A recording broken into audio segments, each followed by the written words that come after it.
Morning, folks. It's Brody Alfonso. It's Thursday. Is it February 29th? Is there a 29th this year? Oh my goodness. It must be a leap year, leaping and streaming into the fun of the day here this morning on my way with you folks today. Thanks for joining in. We've got an interesting show for you folks today. We got Murray Cooper and Michael Superbacker joining us live here and direct from all over the world. Thank you once again for tuning in. If you like to track the prices of magic cards, perhaps there's enough information out there, or maybe there's just too much gall darn information. Let me do it for you. I'm doing it here on the morning show, weekdays, early. When you get up, you can tune into the show with Brody Alfonso to talk about the prices of magic cards, and I'll help you on your Magic the Gathering finance journey on an adventure with me here, my friends. No matter where you've got me this morning, whether you've got me duct taped to the bottom of the umbrella, perhaps you've got me sitting on the dash of the car next to the coffee pot or the water cooler at work. I want to thank you for dragging me along for the ride here this morning. It's going to be a bit of an interesting show here this morning, a little bit of fun. Before we get started, we need to warm up the chops just a little bit here this morning, and we're going to take a look at some AI generated magic cards. All right, for those of you who know the rules, here's how it goes. If the card is playable any way whatsoever, we're going to pass it. You're going to hear this sound, the sound of the dinger. Let's make sure the dinger is coming in loud and clear here this morning. And if the card is non-functional, it's got junk text on it, if it's got gobbledygook, jibber jabber, or doesn't work, plain old crummy AI magic card will fail it right now, and you'll hear this sound. That's the sound of the buzzing, cousin. All right, let's have a look and see what we've got here for you folks today on February 29th. OMG. What's a pickle's favorite folk singer? That's Bob Dylan. Good morning, Cardboard Splendor. Nice to see you here this morning. Glad to have you in the stream. It should be a good one here this morning. Let's talk shop here this morning. Let's talk magic cards. Moxman's here this morning. Nice to see you. Glad to have you with us. For all you folks tuning in at home, we would like you to know that this show is sponsored in part by MTG Stocks. If you haven't been there already and checked out MTG Stocks and the premium Mythic Edition, Brody's got an affiliate link. You guys can grab it, get yourself 10% off on a premium membership. It's fun. If you don't want to pick up a premium membership, you can experiment with me over the next 12 months where we see all the functionality that is offered in the world of Magic the Gathering price tracking over at the MTG stock desk. So check this out. We're going to explore and journey on a Magic Finance quest together. The Magic the Gathering Finance quest, the best quest for you folks tuning in at home. Let's check out some of these AI generated Magic cards, and then we're going to head right into some Magic the Gathering news where we discuss what's happening in the world of Magic the Gathering. Nice to have you folks with us. Super backer Moxman. Good morning, Mr. Mox, and Cardboard Splendor Michael Superbacker. Thanks for joining in on the talks and stocks here this morning. Look at this card. Why do cheeses never worry about anything? Because everything's going to be all right. And why are herbs so expensive? Why are herbs and spices so expensive? Because time is money. And if you got the time, we got the money. Leonin Spawn of Crossa. That's a funny AI. I like it. All right, let's get some entertainment value here into the stream this morning. We got this Leonin Spawn of Crossa. This one costs a white and 4 for a legendary creature Astartes Ranger. Devour 2. I don't know what that means. Some interesting keyword mechanics on it. And whenever a player attacks, you face down. Face the window. You've been a bad boy. I like it. Whenever a player attacks, you face down. Put your head down. Give me 20 lines. Okay. I don't know what Devour 2 is. This is so close to being a playable card. I don't know if we can. It would be it. I mean, maybe an unset. Hey, whenever a player attacks, you put your head down. All right, let's fail this sucker. All right, it would be nice to have it, but for 4 mana, you make your opponent put their head down. And what about this one here? The Tenor of the Wild. This one's a 4/3 egg. I like it. It's an egg. Eggs and bacon here this morning. If you guys haven't had a little breakfast, maybe it's time to get some. And this card can help you do it. This one's cost you a black, a blue, and then you can either play a gruel for it, a green or a red, and it's got lifelink for the 4/3 egg. You'd think an egg would have 0 power. Reminds me like Ruck Egg or any of those other Dragon's Egg, Ruck Egg. Usually eggs have defender. This one comes with a side of bacon for Michael Superbacker here this morning. Maybe a piece of toast. Bacon, eggs, and toast. With a Tenor of the Wild, you got the life-linking egg with a 4/3 power and toughness. Modified creatures you control have protection from Nate. Nate? Day is night. Nay, nay, nay. I mean, there's a horse on it, so nay. Dust my eyes deceive me. This card, it's got to go. Oh, it's so close. Should we rate it? Fair under power OP. I think junk text. Non-functional. No function. Ça ne fonctionne pas. And this one's so cute, it might just get a pass based on artistic merit. What do we got here? Mary I, the Heart Satan. The Heart Satan? Heart Satin? Mary I, Red Bear Wall Creature Hydra. I like that. It is definitely a red bear. Yeah, right, Michael. This is a red bear creature Hydra. A teddy bear with multiple heads. Cost you a blue and 5 to get it. It's 3/3, and if a rebile creature enters the battlefield under your control tapped, you get double energy. A rebile. Maybe they meant rebel. It's so close. A rebile, Mary I, the hair satin can't be human. Of course not. It's a hydra. It's a bear. All right. If you're sleeping in with your multi-headed teddy bear this morning, I encourage you to get up with me and discuss the price of the magic cards. Have a little fun to get your motor running here this morning. It's got Infect, a bear with Infect. How neat.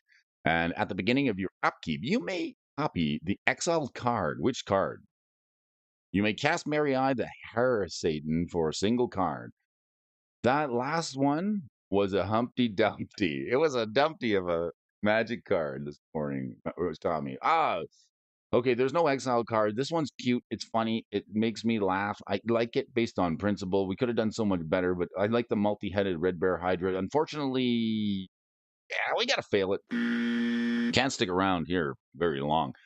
This one's definitely close.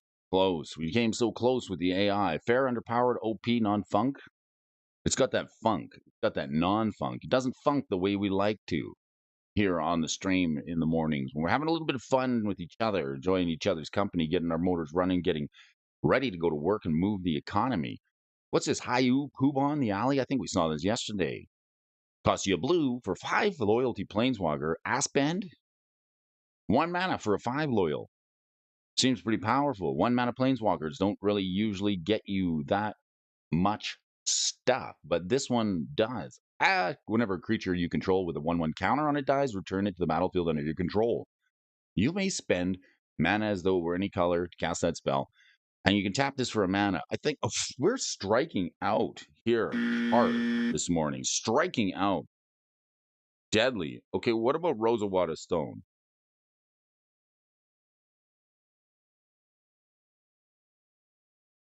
Rosawada Stone. Maybe Rosewada's got better AI. Stranger Danger. All right. Stop. Thief. Stranger Danger. This one's a 3/2. It's got double red pips on it. Costs you 4 mana. It's got a dude with a fedora, or perhaps looks like a detective. All right. This guy, he's quite big. He's a 3/2 for 4 mana. He does stuff. What does he do? Understanding. This guy will listen to your queries and understand you completely. There are some AI winners for hilarity, right? I like it makes me laugh. That's why I love to look at these things. It'd be nice if they were just a little bit better, but this one here, the 3-2, this creature is a thief. Understanding. I wonder what that means. Well, this one will listen to your problems. It'll take notes. It'll tell you that it sympathizes with you and it agrees and understands why you're feeling the way you do. So it's got good understanding. Maybe it's got large feet. I have size 14 feet, which turns out I have a pretty large understanding myself. But when a foreigner enters the field, remove a scaled card from their graveyard and draw a surprise or support card. Ooh, Pokemon terms here. Okay. You get to remove a sealed counter from the graveyard and draw a surprise card or a support card. If multiple cards are blocked this way, select one and copy it. If necessary, you can buy bread for free. Hooray! Okay, I don't know you. Let go of my purse. Stop, thief. You get to buy bread for free. Money for nothing, chicks for free. It's time to move. This one, we're striking out. 0 for 4 here this morning. Terrible. Mysterious Stranger. All right, what about this one? Written by Veronica. This Veronica has come out of the closet here. Veronica's closet written Craft Orcs. These 3-3 for 1 red and 2. This is the Craft Orcs. Reach your agreement.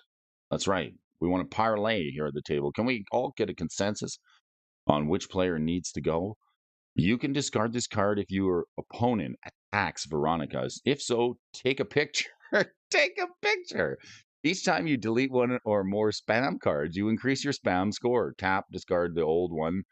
Wrapping a card is an ability. You can also play this card. Okay, just give me a second here. Each time you delete one of your spam cards, let me take a selfie.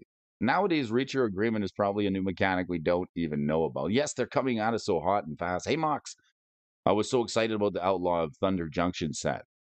I mean, if as a middle-aged man in a cowboy hat and a frilled shirt talking about Magic the Gathering, I thought that Thunder Junction was going to be right up my alley. Turns out it's terrible. And the price is 3,000 for you folks to tune in. If you want a membership to the channel, this is what it's going to cost you. 3,000. The price is 3,000. The price is wrong, Brody. One mana gets you the price of 3,000. We laugh, but I can see these as potential future mechanics. Inspiration for Mark over in game design, right? Ownership of the entity. There's one mana. This looks like a card from the new Fallout set. Actually, it does. Buying into Legacy be like, yo, the price is 3,000. This is going to cost you, right? This is like buying into Legacy. All right, the link loads. Select one of the following options. Database, like a subscribe. That's right. You guys should all like and subscribe. Hit the database button. And additional support. Activate to increase unit status to 1. Well, there's nobody here but me. So our unit status is going to be 1. Explore the map, open the map, and go to the desired prison. I don't think there is one. I'm not interested. The new mechanic for AI will probably be reach around. Reach and around, right? The two together. It's a new modified reach. It can block creatures with flying, but it can also block creatures with island walk or land walk ability. That's what the reach around will do. Car 2.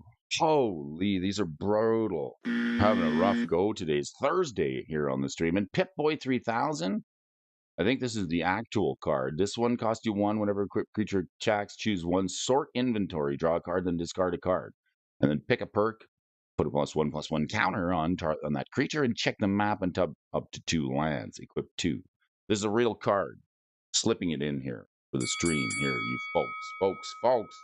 All right. I feel warmed up. I feel good. I feel like I'm ready to go. I feel like I'm ready to get some news here for you folks.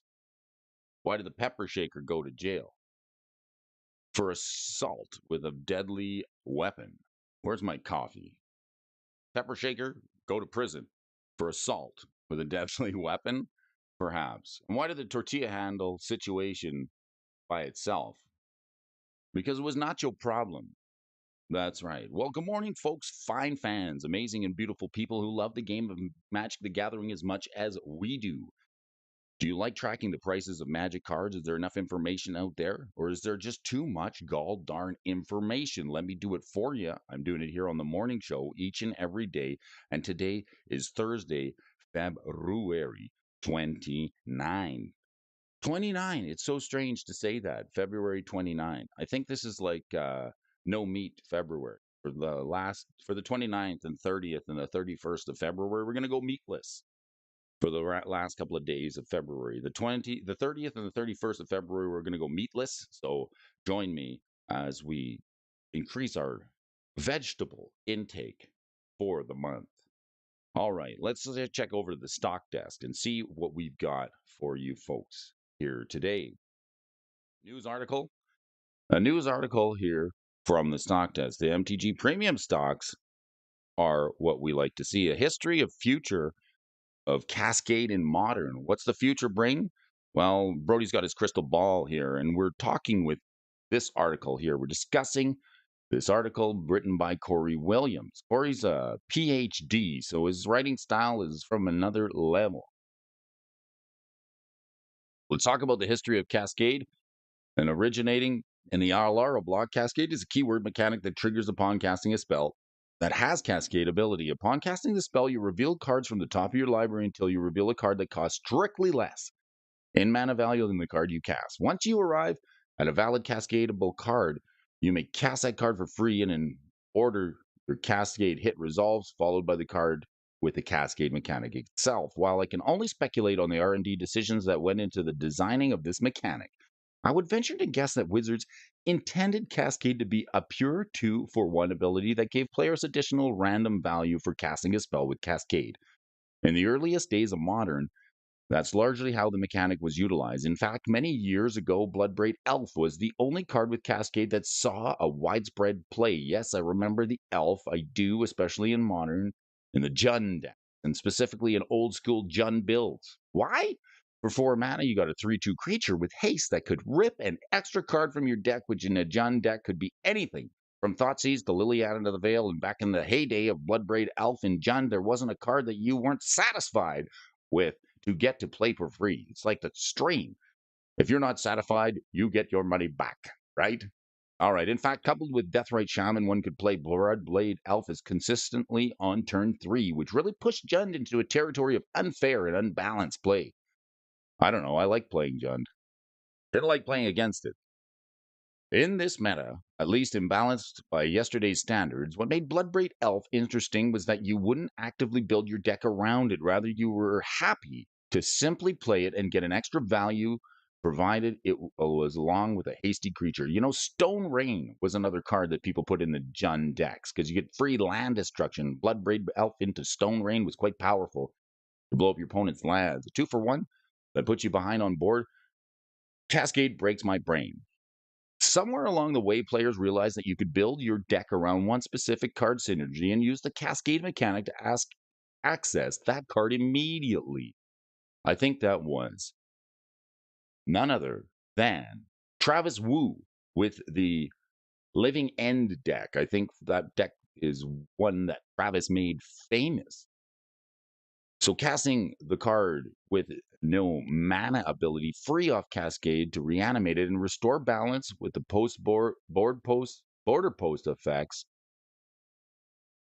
And Living End started a trend that was led us into Cascade decks in the format that Modern is today, especially Cascade Rhinos. People are always looking to see what cards they can play for free off Cascade, much like Wu did when he pioneered the Living End deck. All right. All right. In essence, the value that Cascade provides is that it breaks the deck's construction rules. If you build your deck around resolving crashing footfalls and Living End, then you want to access one of your 4 copies, or sometimes 3 in the case of Living End, of these cards as soon as humanly possible without actually having to want to suspend them. By playing 4 copies of Violent Outburst, Shardless Agent, it's like having 12 crashing footfalls in your deck. In the terms of overall frequency, which in a 60 card deck is about 20% of your library, those odds are pretty strong for consistently casting or suspending a single spell you seek to resolve. The only drawback is that you can have cards in your deck with a lower mana value than the cascade spells that aren't your engine. However, in a world with Force Cycle, from Modern Horizons, the Evoke Elementals from Modern Horizons 2, and Adventure Mechanic, the domain mechanic, also rules regarding the mana value of split cards like Fire and Ice and Dead and Gone. It's not difficult to build a highly interaction heavy, effective deck around Cascade mechanics so that what's the best Cascade spells in Modern and why are they worth the financial commitment? These are cards that cost a few bucks. They're going to be steadily valuable in Modern so long as Wizards keeps printing cards with Suspend. And if we get something better than the Crushing Footfalls, these cards are going to be tools in your toolbox for Modern. I love the Cascade Commander. Travis Wu, that's a name I haven't heard in a while. He did Omnidor Tragflele, right? Yes, Travis got a mind like no other for Magic the Gathering. And sadly enough, he's not playing or publicly playing anymore, but he did bring us some very interesting decks. I did like Travis Wu's Woo Brews. That was one of my favorite content creators when I was looking on the internet for new deck ideas. Does anybody remember the Woo Brews? Yes, he brought us so many great deck design ideas. And the Living End deck was one of his pet pieces that he brought and crushed formats and changed the way people see the Cascade mechanic ever altogether. Yes, Tommy Siddons knows what I'm talking about. Nice to have my back here this morning, Tommy. Violent Outburst is easily the single best Cascade spell in Modern tournament legal cards. Emphasis on currently, but with the emergence of Leyline Rhino's deck in the wake of RC Denver in Karloff Manor, Violent Outburst has moved to the forefront of players' minds as a ban-worthy target. Ironic for a card that was in bulk around 20 cents, commonly in a fairly underwhelming set at the time of its release in Alara Reborn. So the Violent Outburst, another card with Cascade on it, but now we see the price charts on this card starting to moving up nicely as people continue to suspend, my friend. Let's just suspend a friend. Come on now. Where's Brody's arrow? Let's go. Epic. Let's get Brody's arrow. We're gonna track these price charts. Brody just wants to put lines on charts. Why not? Seems like a fun thing to do. Let's hit this button. Hit this button over here. Yes, Cascade. All right. Cascading through the stream this morning with all the folks here joining in. Why did the pickle get a special treatment? Because he's kind of a big deal. And what did the dinner roll say to the cream cheese? You butter back off, pal. All right, let's butter our bread on both sides. If we're outbursting with Cascade, we want to definitely have more than one ways to get free spells, and free spells always seem to do well in Magic, especially in Modern and Commander. Any spell that lets you do something powerful without paying any extra mana cost, it's worth it. Today, however, Violent Outburst is far from bulk, and the fact that most expensive card in Alara Reborn is edging out the Dragon Blood Mother.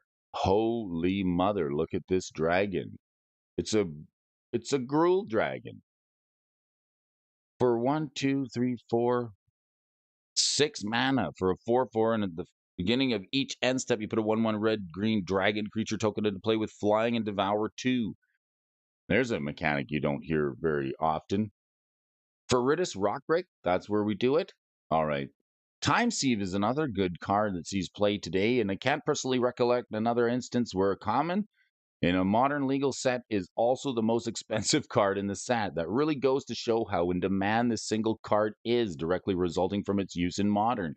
I would have done well to pick up a copy of the Architects of Will, another famous card that has the Cascade ability on it early on when the Living End deck was in Modern and Crushing formats. So it's another way to understand that these markets and the metagame is actually quite secular. It goes around in circles. Cards are good and then they become not so good, and then another card gets printed and then they become good again. So why is Violent Outburst the best Cascade spell compared to any of the other options? Well, simply at instant speed, being able to play the Outburst during your opponent's end step is the way you want to swing with it. You get 2/8/8 Rhinos when you untap on your next turn, or swing with all the creatures you cycled into your graveyard. The previous 2 turns, in the case of Living End, Violent Outburst, so long as it is cast on your opponent's turn, avoids being countered using alternate casting cost of Force of Negation. So you want to outburst on your opponent's turn. Not that kind of outburst. We're not talking about flipping tables or putting salt in your opponent's eyes. We're talking about outbursts. It's for these reasons that are some discussion on outbursts being banned on the ban list radar. Would I ever pay $6 for an outburst in today's market? No, but not for the reason that you'd think. Yes, outbursts could be banned compared to other format alternatives, but with Modern Horizons 3 casting a shadow over the format, it's possible Teamer, Rhinos, or other Cascade oriented decks could be rendered largely irrelevant by what will in all probability be another power crept and format warping direct to modern release. I would imagine Modern Horizons 3 will shake up the meta to a point where the relevance or concern for violent outbursts could fall to the wayside. I'm expecting the Modern Horizons 3 set to cost a boatload. We're already seeing the prices of collector boxes, and I think Moxman actually did cover the cost of those collector boxes. The Canadian dollar price for Modern Horizons 3 collectors is going to be about $800 by the time you get it to the door. And I don't know any 13-year-olds playing Magic the Gathering that are going to be able to afford that. Good morning, Gaming Bob. Nice to see you here. We're talking about Cascade in Modern. Shardless Agent, an originally plane chase card that saw expensive legacy play, and the second best Cascade spell in Modern. Shardless Agent saw its debut as a reprint in Modern Horizons 2. Its color combinations containing green complements Violent Outburst Gruul color combinations, hence Teamer Rhinos, and the Teamer Living End. Technically, there's a black in Living End, but the spells actually being cast, cycled, or evoked seldom require black mana to be spent directly. So the drawback of this card is that it can only be played at sorcery speed, so the spell you end up cascading into is vulnerable to Force of Negation, but is also a 3/2 body that can resolve after the cascade trigger. Thus, you can cast Shardless Agent, resolving Living End, and you still get a 3/2 to enter the battlefield after you return all your binned creatures in play. And then Rhinos 2/4/4s and a Shardless puts 11 power on board that puts your opponent on a 2-turn clock. Rather than a 3-turn clock, there's additional 3 power that the agent provides, usually results in a win clock that's a turn faster than usual, so that's where this card's price sits currently. In the basement, look at this sucker. It's just like a wow, wowzers. We're going back to 2016. Let's go back to 2016 and take a look at the price of this magic card chart. It was as high as what, $20 in this heyday? $20. And I think this is when the Woo Brew Living End deck was popular. 2014, 2013, it was around $8 to $10 and then jumped up just about 20. It's seen a decrease in price and it hasn't really returned into favor. Currently, there should be a lot of copies of it around because far from the Living End deck or the Cascade deck, this card doesn't really see a whole ton of play. All right. Unlike Violent Outburst, Charlotte's Agents has seen an extensive reprinting, sitting at around $1. The original Plane Chase 2012 printing has been bottoming out in price for almost 2 years. Compared to the Outburst, Agent is well worth picking up on a precautionary playset, as I call it. I'm taking a precautionary playset. I like that. I take that approach quite a lot. When I see a card that I'm not sure what to do with it, I'm like, I know this card is good. I think this card is good. I should pick up myself a precautionary. I like it. I should pick up myself a precautionary playset just in case something really good happens. I would be very cautious about buying any modern cards you do not have before Modern Horizons 3 drops. Some of the staples are bound to lose favor, like Jates and Liliana have in the past. Good morning, Robin O'Brien. Nice to see you coming in from K-Town. Yo, yo, yo, Twiddlers in the plays. Good morning and all welcome. All the best to the Magic the Gathering morning show on the internet. Thank you for smashing that like button. Ed is here from Twiddler's Place. Nice to have you with us here this morning. Tommy Siddon says, those of you who don't know, when a card gets announced as a reprint in a Modern Horizon set, the card will drop significantly. The 2021 Agent spike was due to people selling the hype. Sell the hype. All right. We're talking about precautionary play sets. And I like that. I like that term. Okay, so if Outburst is banned, Rhinos and Living End will see format play, holding all else constant, making Agent the best cascade spell in the deck.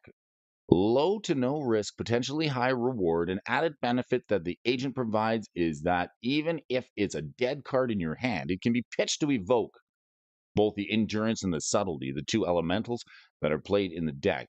The endurance is the one that shuffles cards into your opponent's graveyard, up to three of them, I believe. And then the subtlety is the blue one.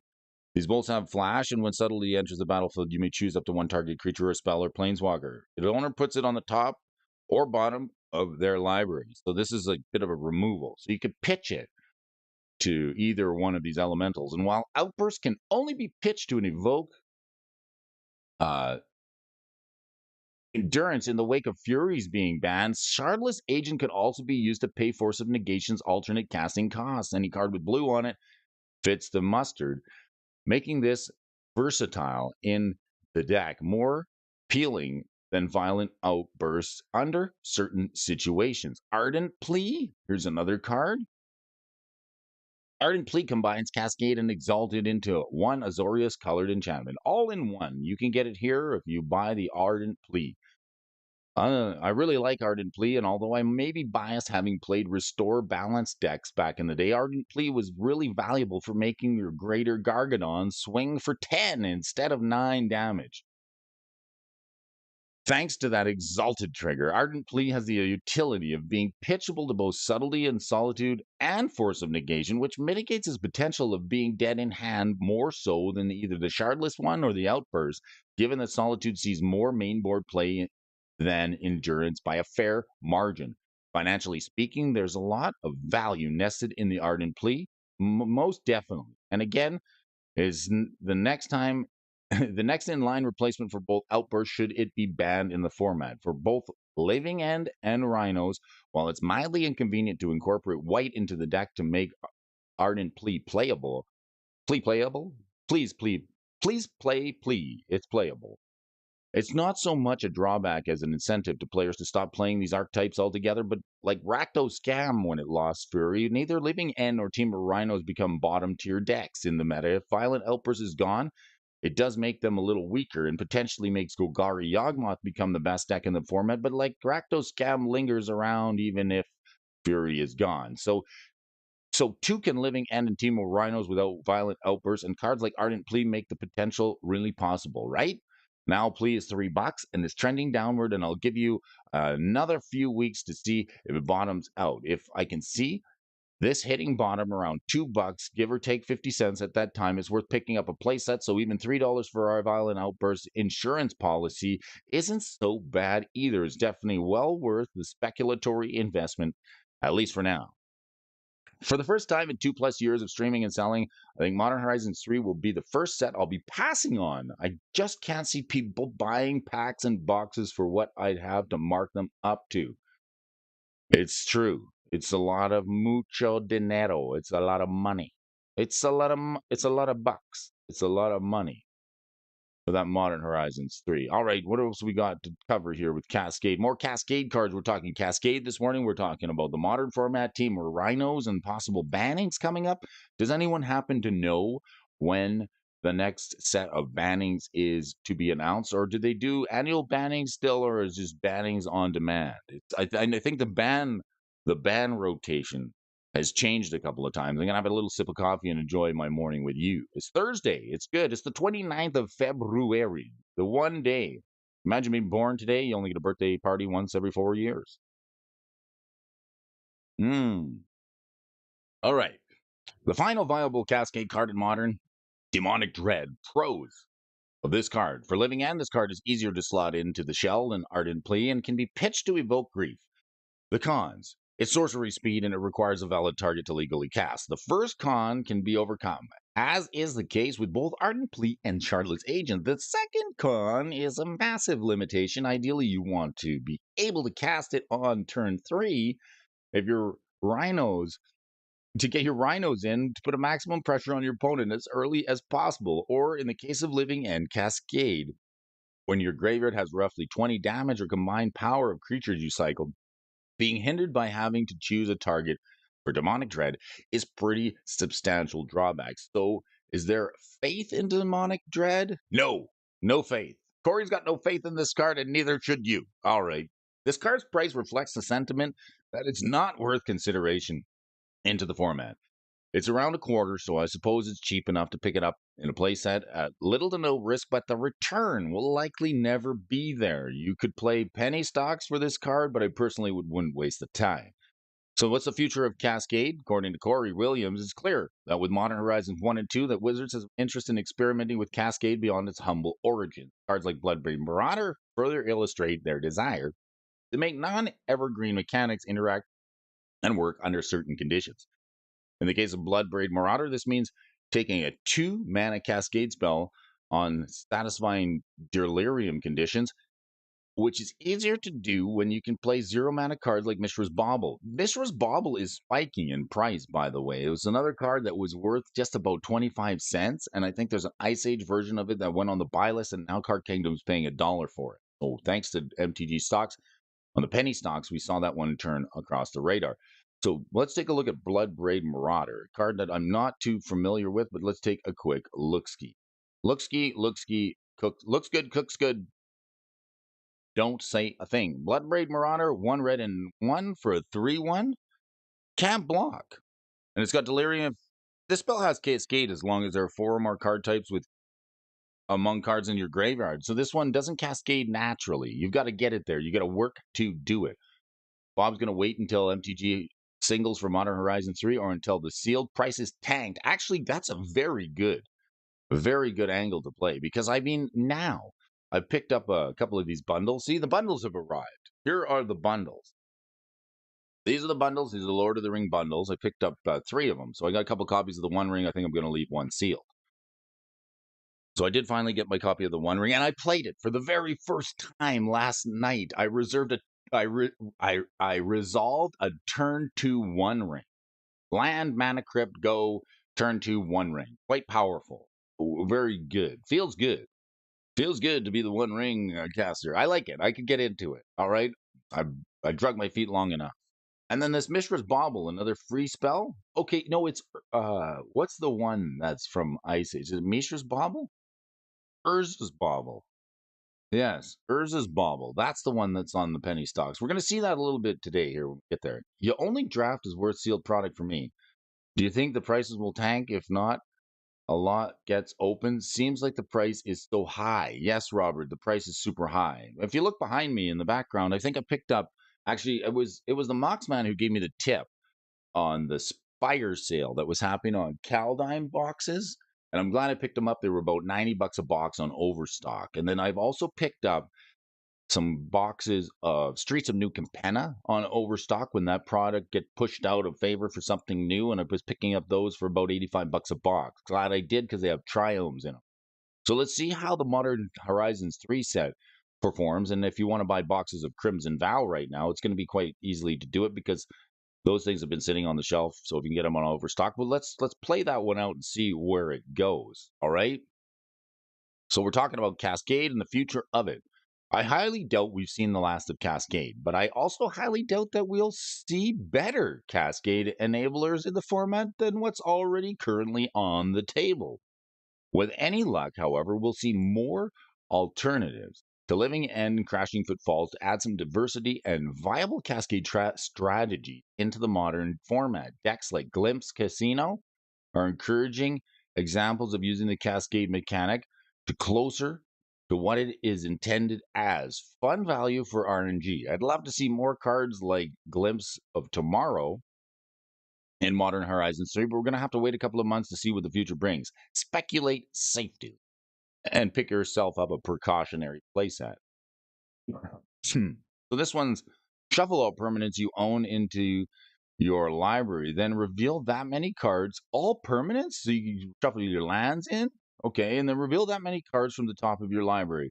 Put all non-aura permanents cards revealed this way onto the battlefield, then do the same for aura cards. Then put the rest on the bottom of your library in a random order. Well, thanks for another great article. Corey Williams bringing us a fresh take on Cascade. I appreciate it. And as always, buy low, sell high, that's my motto. I may just quit my job at the power plant and become a full-time stock market guy. All right. So Corey is an assistant professor and the chief of economics in the Shippensburg University in Shippensburg, Pennsylvania. Consider himself a macroeconometrician with his research body reflecting work in applied macroeconomics and economics. Corey is a level 1 judge who started playing Magic around 8th edition, and he enjoys modern Commander EDH and cube drafting. Outside of Magic, he loves running, teaching, and the occasional cult movie, long walks on the beach, and sunsets. A great writer, though. This folk's got a mind for finance, and I like seeing the articles from Corey. I do. I appreciate Corey for bringing us some Magic the Gathering thoughts, some speculations, and of course, always the cautionary speculate safely. All right. So, what's new? What's new in the world of Magic the Gathering? Well, we know there's been some updates over the MTG stocks on the premium membership. We got some feedback from Arjun, and we've since updated some of our watch list abilities. Let's take a look at some of the premium functions here for you folks. Let's showcase a couple of the premium functions. What do we got here? Premium. So if you get the premium membership, what do you get? Let's see, penny stocks. Let's take a look. These are cards that have been identified that are below $5 who have continuous upward trend for at least a month. These cards are still fairly cheap and may be interesting cards to pick up and hold for longer term. Cards that have recently spiked in price are not included in this list since they would give a skewed trend. That's unreliable. So let's take a look at cards that have been our interest. We got Inti sent you the Sun. Whisper Silk Cloak is moving up. Minas Trith also moving up. Cryptic Coat. That's the one from Murders of Karlov Manor. I think Mrs. Alfonso picked this card up. It's going to be interesting to see what this card does, especially with Stoneford Mystic in the modern format. It's another option to go and get other than the Batter Skull. This can go right onto the battlefield because it has equipment and it's quite good. I have heard Sealed is doing relatively poor over the last month. I'm hearing from different LGSs and owners I talk to. Sit-ins? What are you getting at? Where are you getting that data? I have not seen any data that would indicate. I'm thinking back to Commander Masters singles. Formula is every one person that's not buying the product, there's another 2 people getting into the game and buying multiple new boxes. All right. Expedition map moving up around the $5 mark. And what's this card? Galadriel Brigade. There and back again. Stalactite Stalker, Rootbound Craig. Hello, sweetie. This is hilarious. This is the Rootbound Craig, the extended art. This one's got some graffiti on it from Trails of the Middle Earth. I actually think this is quite well done. Even Chorus and Showcase Scroll. So what else have we got? What else have we got to look at for lists for you folks here? Penny stocks. Let's take a look at this. Penny stocks are cards that we've identified below $5. This is what we're looking at. What about these ones? The Rapid Riches. This is if you're buy listing cards. I'm considering starting another buy list, right? So this is another feature that's designed to track the price of fluctuation of cards on the Card Kingdom buy list. It identifies cards that were once priced at 25 cents or below in the last month, but have since increased the value over $1. So monitoring these prices and changes, you can get insights into card values and trends and find the cards you want to pick out of your bulk box. So what were we looking at? I was looking at this one. These are all cards that hit the buy list and are now up.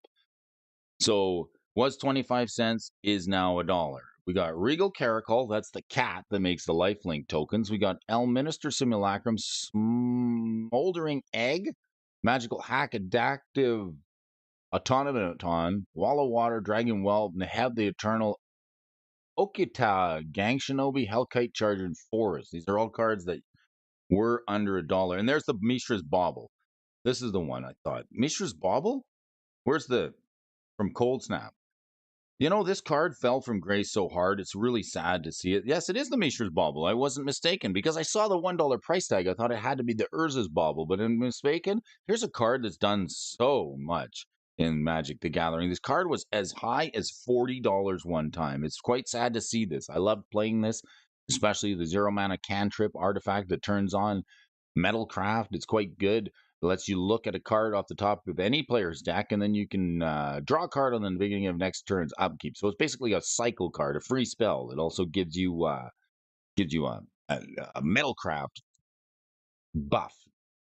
Anecdotal. I mean, I just see it at I see it all the time at the LGS. New faces starting into AH. Holy cow! Neheb is $1. Is that good or bad? Or you used to be better? Like, look at this card, Mishra's Bauble and the Fall from Grace. This card was as high as $40. I remember when it was reprinted in like a retro fame. I'm like, yes, Bauble. This is a card I think I wanted to play it in Modern so bad, so I had to pick up a couple copies of it. And like it was in and around $30, but now it's $1. It's $1. It's not worth very much. So a card that's fallen from grace, Pillar of Baroon, Prisoner of Dilemma, Grimgin, the Corpse Born, and Tremendous Truce. So these are all penny stocks cards that were 25 cents and now are moving up to just over $1. And what do we got for underpriced cards? Underpriced cards. Let's take a look at some trends here. These are cards that have a higher market price than the average price and could indicate that the card is a low supply. It's being listed by sellers for far too low. Since they don't realize how much the card is currently worth, these cards may be viable opportunities to get for cheap.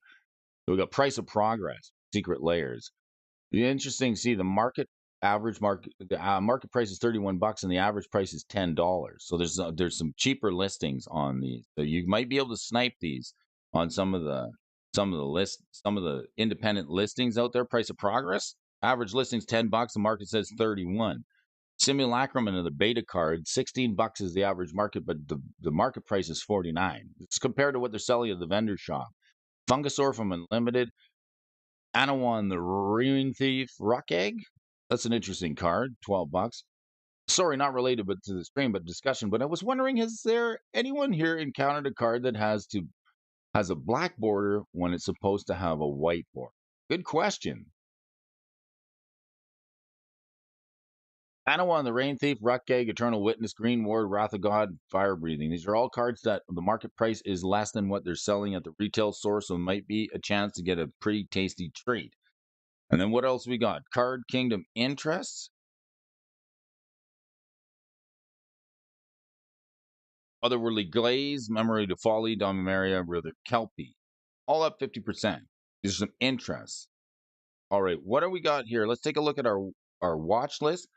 So new functions here available to us. We're going to start sorting these watch lists by binders. So we got some new binders that we can add. So we can add as many binders as we want. So we're going to start to make some speculatory lists. This is going to be Brody's watch list. So we're going to add our new Brody's MTG Stock Picks binder. These are the cards that we're speculating on, and we want to track these prices to see what they do. These are our picks. Interesting enough, Rise of Eldrazi. And Eldrazi Temple up 20%. This is going to be a card that I personally have speculated on. I have a few copies coming with the spoilers coming out of Modern Horizons 3 with one that ends. It gives a rebate on Eldrazi spells. I think the Temple, as a land as a whole, this Eldrazi Temple has never been cheaper. I don't think it's been trending down in price quite nicely. Look at this. This was a super relevant card in Modern when Eldrazi was being played with Eldrazi Displacer, Thoughtbot Seer, Reality Smasher, all the big bad Eldrazi when Eldrazi was printed and quite good. There's going to be a time when we get some Eldrazi back, so maybe the Eldrazi Temple is going to be a decent pickup for you folks. This one adds 2 mana to your mana pool. It only spelled on Eldrazi spells.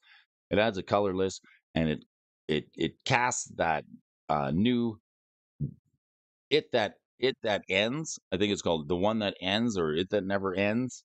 The new Eldrazi spoiled in Modern Horizons 3. So the Temple, I think that's a pretty decent speculation if you can find it. It seems to be sold out in a lot of stores. Maybe it's because Brody bought it all. I bought a couple singles, Deflecting Swat and Deadly Rollick. I did. Robert, I had to do the same thing. I had to buy a Deadly Rollick, and I had to also buy the free Fierce Guardianship. So I bought the SWAT, the Warlock, the Guardianship. Those are 3 commander staples. That is, unfortunately, it's almost going to cost you about $150 to get 3 of them. The Fierce Guardianship is going up in price. It seems to be about $60, and some of those things need a reprint. I felt bad going into the card store and spending $150 and only getting 3 singles that I need for commander decks. So I use those over and over again. Eldrazi Temple, Coronet Stellar Pop is up 11%. Urabrask is up. Spelunking. Here's a card that I'm very bullish on. Here's a card that I'm thinking post-rotation. If this card continues to see play, I'm very bullish on Spelunking myself as a speculation. I think this card will do well because it sees play in Modern, Legacy, and even some vintage decks. It could see play across multiple formats, so keep an eye on it. Quite cheap right now, and the foil version is only about $2.30. Frenica Freed. Here's a card that can give you infinite coin flips. A card that Dustin Colorhall put on the list here is speculated if there's ever a way to make opponents pay for flipping coins, those Kark the Thumbless players and Sakashima players, the ones who flip just an absurd amount of coins, one day we're going to punish those people. I'm pretty sure Wizards going to say, whenever a player flips a coin, something happens, right? So Devi trying to come back up. What do we got here? Where's a Soul Dev? Soul Devi activations from Alliances up 0.6%, 12 to 14 bucks on the market. And the fourth Aerolingus, here's a card that I need to get. So I'm going to get this. I'm going to add it to the lands deck. It's quite powerful right now. This card is about 25 bucks at the vendor store. Bulk is officially fire kindling. The days of just cracking packs and getting the bulk out of the sets and trading in for singles is complete gone. We as a public can simply not afford to keep acquiring bulk. I keep my bulk. I got a big box of bulk, and I like to go revisit it every couple of years to see if something that I've long lost forgotten about, like the Kaladesh cards. I have all my Kaladesh bulk, and I'm like, holy smokes, some of these energy cards are getting some attention now with like Gonti's Aether Heart and a few other ones that are doing quite well. You know, I like to see it. What's this? It's all right. It's Thursday. And you know what that sound is. Ooh. It's time to move, and it's time to shake in your seat with me this morning. The folks and the fans and the amazing people who gather around the world. I want to thank you for tuning in on the morning show. It's time for the movers and shakers. No, it's not time to go. Sit right there. Stay where you're at.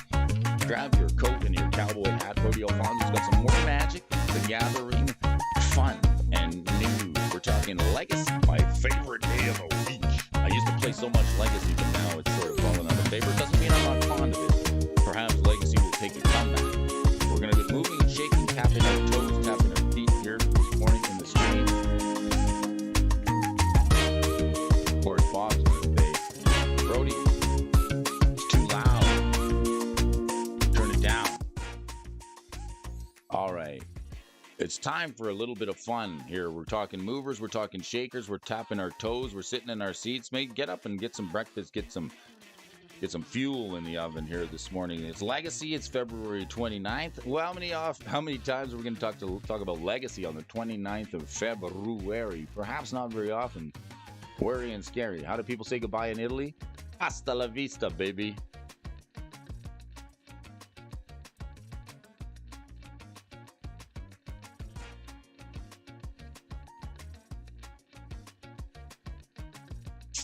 And what did the Italians say to the rude customer? You're a real pizza work.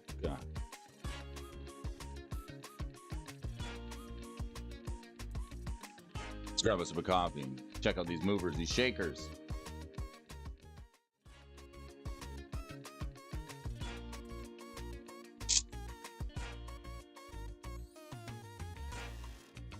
All right, and what day of the week do potatoes love most? That's French Friday. And green tea leaves are grateful. They love writing notes that say, thank you very much. If you've ever read your tea leaves, that's probably what they're going to tell you. What do you call a noodle that's a stranger? One that you don't know. Yeah, strange noodles. You don't know him, right? All right. Fried shrimp are always angry. They have a hard time controlling their tempura. And cold coffees are great at giving compliments. They love telling how beautiful you are. All right, let's take a look. What do we got on the movers and the shakers for Legacy? We know this is going to be expensive, so this might not be everyone's taste. Now, I'm so just like watching the prices of these dual lands. Man, oh man. I mean, I think we got some time. According to George Tritch, we're not going to see an economic boom and a moving market and people having extra money until 2026. So we've got a little bit of time in the market to actually get some of these prices, and to see them fall in price at this period of time, it's quite exasperating, because these cards are declining in price, but yet there's still so much. And Underground Sea and the dual lands are pretty good. tell of that. Just like Harvey McGinnis was telling us that there's three main price indicators of the strength of Magic the Gathering market. And when we're talking about the strength of Magic the Gathering market, we're talking about the buying power of players, people who are willing to commit finances to Ambassador of Quan, the man with two brains. Two heads are better than one. We've got Mr. Ed from the Twiddler's Place here this morning, and Ed, the thinkingest man in the game of Magic the Gathering, here joining us today. I voted in the profit. I voted in the patron over at Ed's place. It looks like we're gonna have. What did it say? What was the question? The question was, what are you thinking about an oddball box? And I said, I'm an oddball and I like boxes, so let's get it going. Started playing a couple of years ago, and it seems that the prices have increased a lot. Okay, Underground Sea, quite expensive. This is the unlimited version. So the only thing you're going to be able to do here is get yourself the Revise. The Revise is like the new players or the players copy. The cheapest version is $760.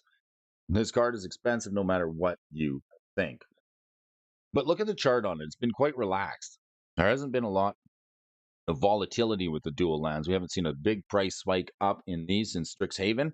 We did see one back here in and around Cons 2014. Man, these prices. I'll tell you, the feel bads, and don't think I'm a genius because I make mistakes at this all the time. I remember having a full playset of Underground Seas in my cart. They were $450 a piece, so I had a playset in my cart. Was around 1,800 bucks, 400 bucks for a C, 4, 8, 12, 1,600. And then I left them in my cart and I forgot about it. And I was like, no, I'm not doing it. It's too much. I can't do it. Near mint copies of Underground C 450, maybe it'll come down. It never did. So, these precautionary play sets, hard to know. These things are never gonna they're never gonna just go to zero. I can't see it happening. This thing has been as high as $1,000 in and around Strixhaven, and now we've got like this trend happening where people are starting to pick up some of these dual lands. They did a little bit of a bottom, respectively, but we still have quite a lot of support. If we draw a support line right around here, let's take a look here. We draw a support line right around here. This is the support line for Underground Sea. I would say the last time there was a market downturn, the support for Underground Sea came in at around 500, just over $500 for the reserved copy, and this has been trending down ever so slightly. I don't think it's going to revisit that particular point anytime soon, but if it's going to touch bottom, this is where it's going to touch, right around the $500 mark. It started to creep in on that and it's moved up in price. Deck's playing it. This is a Commander staple, of course. It's also a Legacy staple, and we've noticed a lot of people that are moving from Legacy into Commander or CDH are happy that they have some of these dual lands. A good indicator of the strength of Magic market, if we look at sales data, some folks track the prices of sales data and the volume of Magic card sales. The reserve list dual lands, high volume means players have money and are willing to put it into reserve list cards. That's right. I said touch bottom, right? Let's touch grass here this morning, right? Fork, get about it. All right. Two herbs met in a garden and are now dating. Some things are just meant to be. Noodles love Valentine's Day and sending flowers and chocolate to their loved ones. They are hopeless romantics. All right. And why do carbonated drinks like sports? Because they like getting physical. And eggs are great comedians. They're always telling funny jokes. Stick a fork in me. I'm done. These are terrible puns here this morning. I'm not going to lie. But I like a bad pun. It's just a baha this morning. You can't, the worse, the better, I always say. I sold my whole collection that included Shahrazad, 40 duels, mixed revise, and more for $250. Morning, Brian Giles. Nice to have you with us. Brody, I have an idea on future cards to invest in. The Faceless Haven will go up with the snow-covered wastes in Modern Horizons 2. Well, Mr. Brian Giles, thank you for joining us. You got a speculation? You want to add it to Brody's morning show watch list? I'd be glad to do it for you. Let's do that here now. So what card are you talking about? Let's look at our watch list. Add the card. What do you want on there, Brian? You got Faceless Haven. Is it the Faceless Haven or just the Faceless Haven? Let's add it. Let's add that one for Brian Giles. The Faceless Haven. Or is it just Faceless Haven? Faceless Haven. All right. Just straight up faceless. Face the facts. This haven is fake. Haven has no face. Face haven. Faceless haven. Little faceless. Which one you want? From Kaldheim? Okay. Brian says faceless haven will go up with the snow covered waste in Modern Horizon 3. Faceless. Yeah. Faceless haven to Kaldheim version. Okay. Let's add that for Brian onto our watch list, and let's take a quick look at the faceless haven. See what the price is.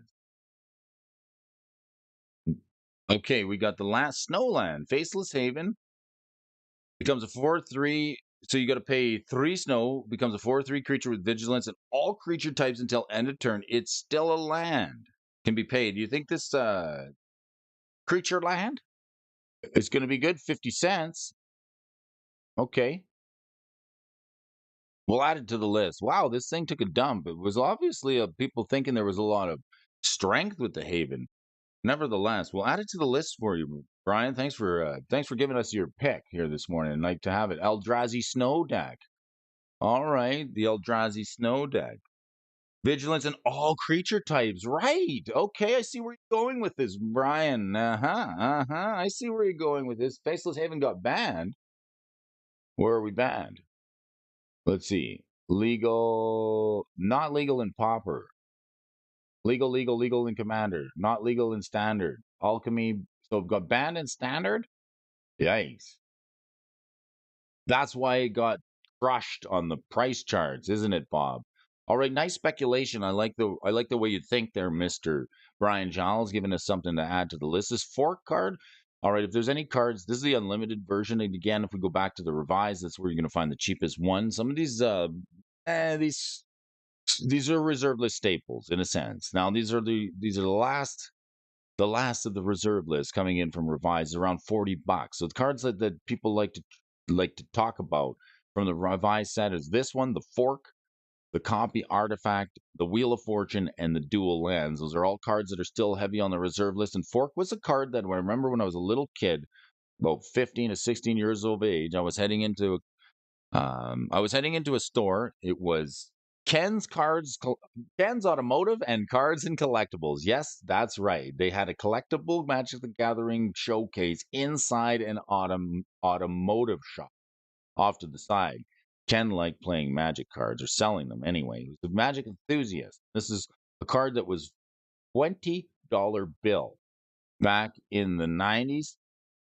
And it always seemed to hold some value. It was a $20 bill then, and it is only about $40 now. So a card like this has seen steady concern for players who want to copy spells. I mean, there's cheaper ways to do it, like the reverberate and that, but it still doesn't get around the nostalgia of this classic Amy Weber art. So this card's $40, and look at how it's been trending down in price. It's quite tasty, quite a cheap pickup. If you haven't got one, maybe this is a way to pick one up in this economic downturn while things are loud. Ken sounds like a cool guy. I know, it was crazy. The kids would always go in and look at around the store, and we'd be chomping around the bit at the showcase, taking a look at the Magic cards, but we didn't drive. We didn't have a car, so we had no business being there for the mechanic side. We were just looking at the showcase. We had a lot of cards, and this one that I remember I bought that card. I also bought Gaia's Touch. That was another card from the dark that we wanted to play. Gaia's Touch, 2 green enchantment. Guardian Beast, here's a card I wish I had. I got to get it. It's a reserve list. It's quite good. It's a beast, and it protects your artifacts. I think this would be quite good in the EDH because it gives your artifacts indestructible. Your opponents can't take your artifacts. You can't steal them. They can't touch them. Hands off my artifacts. No touchy. This could be quite good as Guardian Beast is untapped. Non-creature artifacts you control can't be enchanted. They have indestructible, and other players can't gain control of them. This effect doesn't remove auras likely attached to them. Now, if you combine this, I'm thinking Shatterstorm, or what are they, overloaded shatter cards that destroys all artifacts, perhaps even Shatterstorm, something that destroys all artifacts. The Guardian Beast could save your bacon, especially with a board wipe for artifacts. Where did Gaia touch you? Right here on the nose. The Guardian Beast is quite a cool card. I want to get one of the fuzzy little furry four-handed monsters. Quite cute, and he's from Arabian Nights. And any of these Arabian Nights rares are definitely worth trying to get into the collection. I noticed that Diamond Valley is a card that's spiking up again and is in and around $1,000. So that's another Arabian Nights rare that I think was underappreciated when the Bazaar Baghdad card got bought out. So any of the Arabian Nights cards, if you guys are collectors and you like to just hold on to cardboard for long periods of time, anything you can pick up from the Arabian Nights block is probably a good investment long term. The Guardian Beast, Beastie Boys, they will be coming home with Brody. With Brody, I want to take one of these Beastie Boys home with me. I do. It was as high as $1,500 around the Frexia. All will be one, and I know Mr. Dual Brain picked up a sweet, sweet, sweet, sweet copy over at MTG 30. It's about $750 is the card I would buy list for. There's not a lot of cards, and then my new strategy for buy listing, I'm only going to buy list twice a year. That's the thing.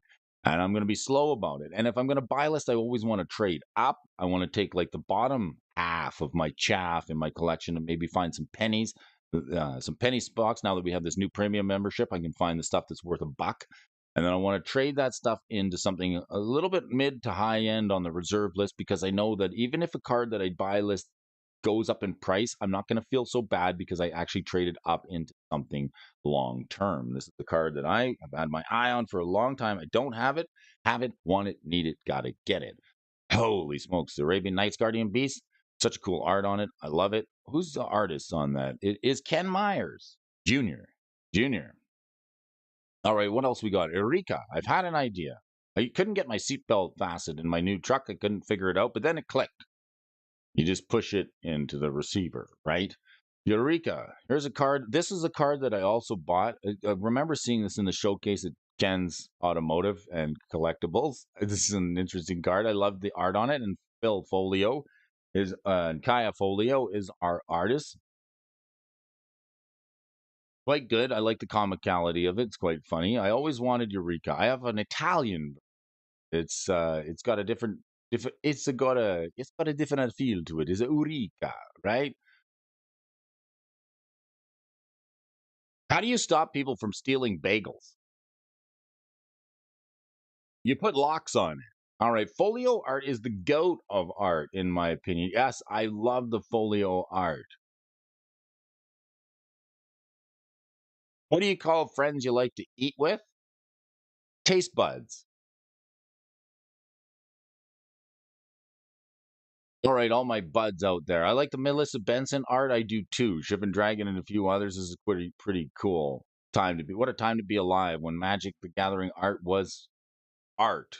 Now we've got a lot of people drawing with digital. Here's a card that's interesting. I would play this. It's almost like Allurin, right? So what's the Eureka? $436. Let's look at Allurin. Allurin's got one L, Brody. Allurin. From Tempest block. The mana cost is the same. There's a deck called Nick Fit, and it's a legacy, and it plays Cavern Harpy and a couple of other Harpy spells to win the game. And this card is quite similar. It's an enchantment, and this is one I picked up. It's only $45. It's quite decent. It's an enchant that says 2 green and 2. Any player can cast creature spells with converted mana cost 3 or less without paying their mana cost, as though they had flash. So you get to flash stuff in for free. Any player can do it. This is quite good. It's good in Legacy, good in Commander, and if you've got the Nick Fit deck online, I think we're going to see it here. Allurin, yes, there's a whole deck built around it. Using the Cavern Harpy and any of these 3-drops that have procs, you get the Baleful Strix, the Parasitic Strix, the Cavern Harpy, and then you can loop those 3-drop creatures over and over again. One returns it to your hand, and you drain your opponent for life. So that's one way to do it. Another way to do it is add the Eureka card. If you want to like some redundancy, you can add 1 or 2 copies of Eureka because it says starting with you. Each player may put a permanent card from their hand onto the battlefield and repeat this process as many times as anybody wants to until no one wants to put a card onto the battlefield. This is quite good. You can cheat just about anything into play. Eureka, I've had an idea. Emrakul, the Aeron's Torn. Emrakul. Any of the big Eldrazi creatures, this is something that you can just put right onto the battlefield. The only downside is you want to be leveraging that you have the bigger, badder threat than your opponent. and maybe some way to remove or upheaval their spells. This is quite good. It's $463. It lets everybody put permanents onto the battlefield, starting with you.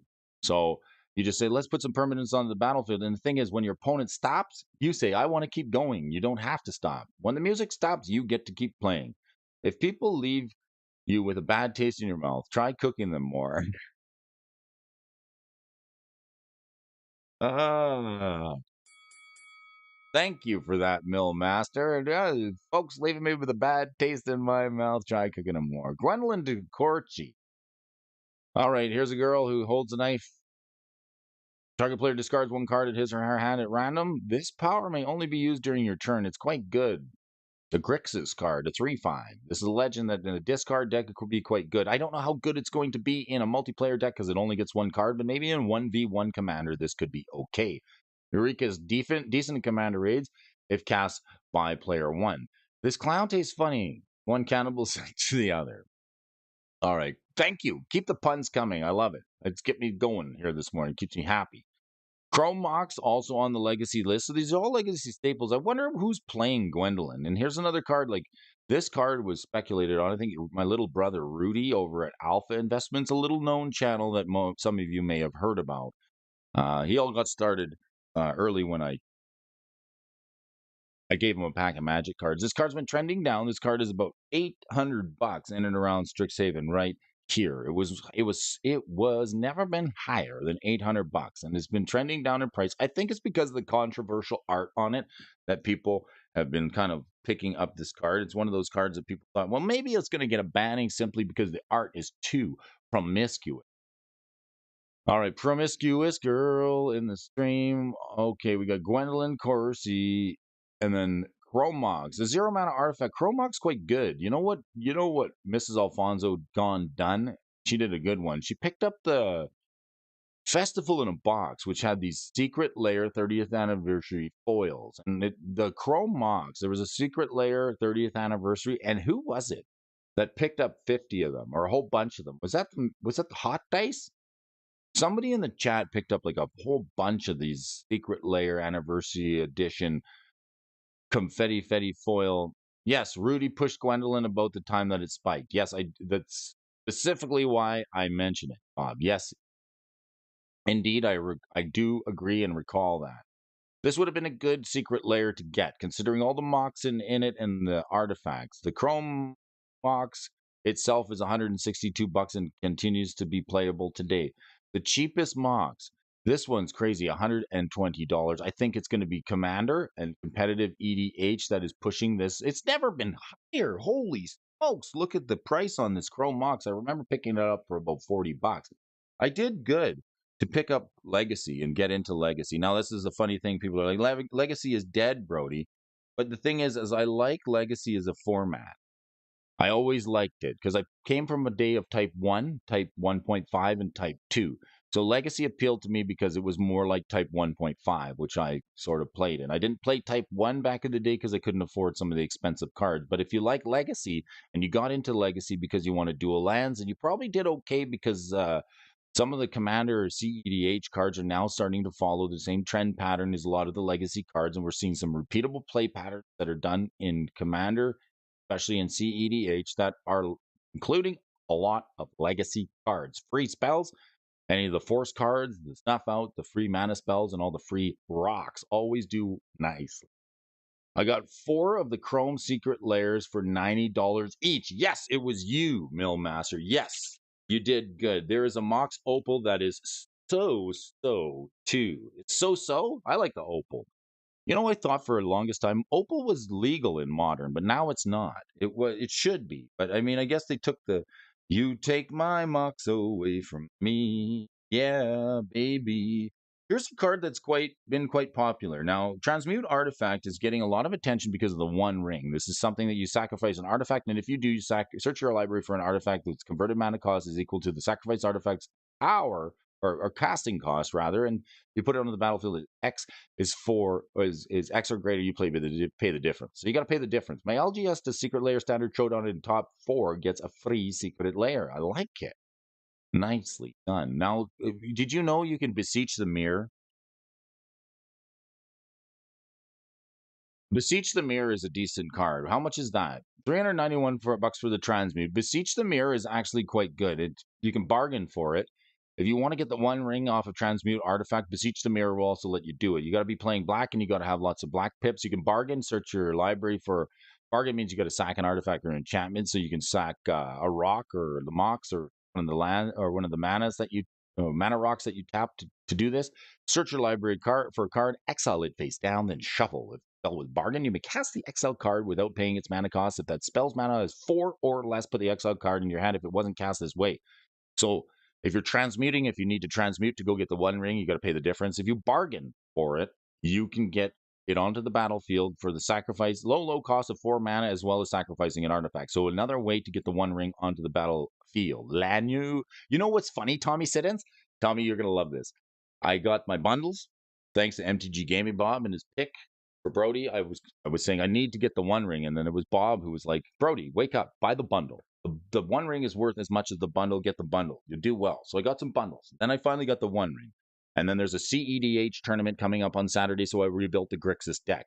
I put the one ring in it. We went to an event last night just to play test with some of the boys just to see how things are going to work. I resolved the one ring on turn 2 with Mana Vault. It was quite fun. And when I played it on the battlefield, I said, Lano unique. And everybody looked at me like I had 3 heads. It was great. I said, the one ring. So the Beseech the Mirror can help you get the one ring, much like Transmute Artifact. The Beseech the Mirror is only going to cost you 20 bucks. Mirror, mirror on the wall, who's the fairest of them all? Boggles. Diamond Valley, this card's been spiking in price. You know, I bought them. Tell them to get cultured. I will. I'm going to. This is a card from the Arabian Nights set. I picked up a couple of copies of it, and this is what Brody Dunn did. When the Bazaar of Baghdad got bought out, and I missed the boat on that. It went from just a couple of $100 to a couple of $1,000. It went insanely priced.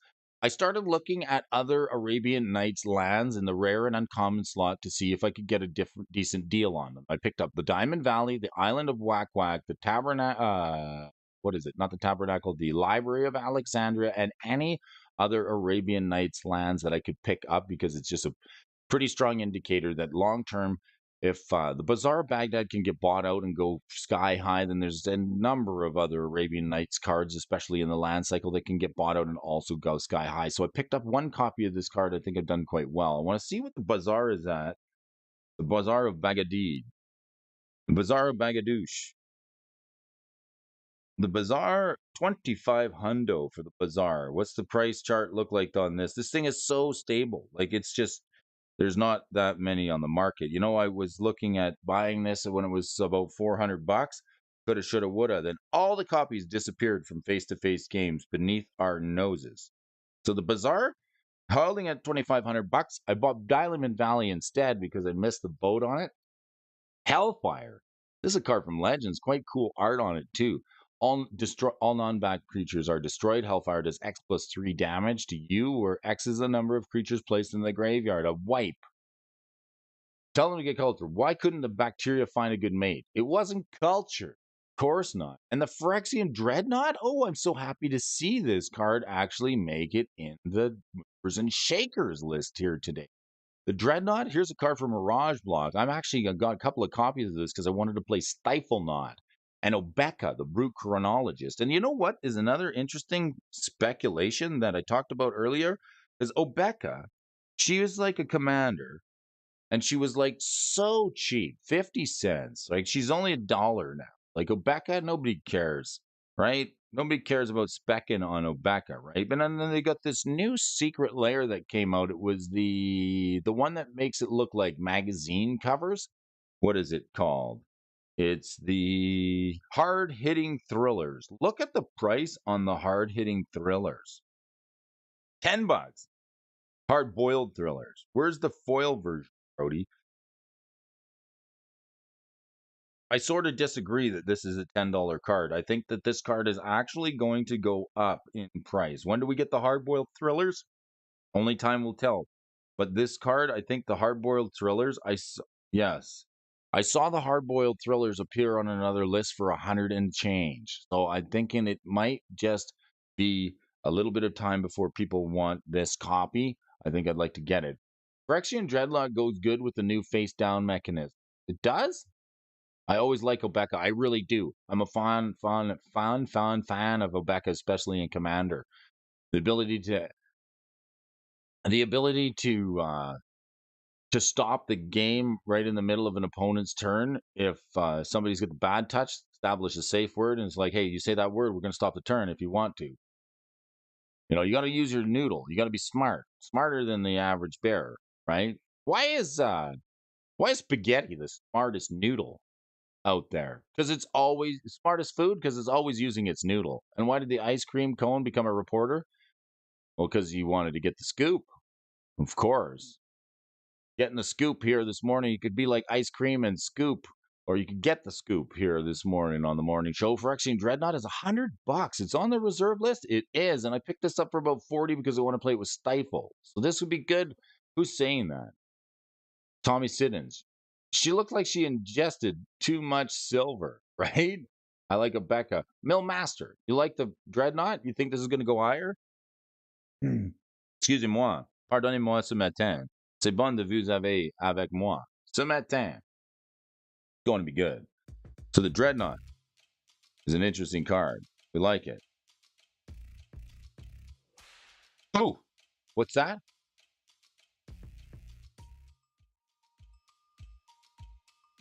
All right. Alors, bienvenue tout le monde au Chanel de Brody Alphonso. Ce matin, nous avons parlé des prix des cartes magiques avec vous. C'est bon d'avoir vous dans notre compagnie. Thanks again for joining us again here this morning on the morning show where we talk the prices of Magic the Gathering cards. Join me on your Magic the Gathering finance journey in the mornings, weekdays, each and every day where you can discuss the prices of Magic cards and we track them together. I appreciate each and every one of you. Have a fine February 29th. This only comes around once in a while. If it's make the most of it. Get up, start your day, have a cup of coffee, maybe a little bit of breakfast, hug a loved one. It's a good time. You're moving and shaking here on the morning. The Pinkertons are at the door. I can hear the sirens already. Got to go start the truck. Start my day. Got things to do, places to go, people to see. I hope you do too. Be safe out there. Stay warm and dry. And have a great day, everybody. We're going to go over to Ron Burgundy with a little bit of jazz flute for our fine outro here this morning. I want to thank you folks for tuning in. Talk to you again tomorrow for Friday. We're one more day away from Friday. It should be a great one. I tip my hat to you.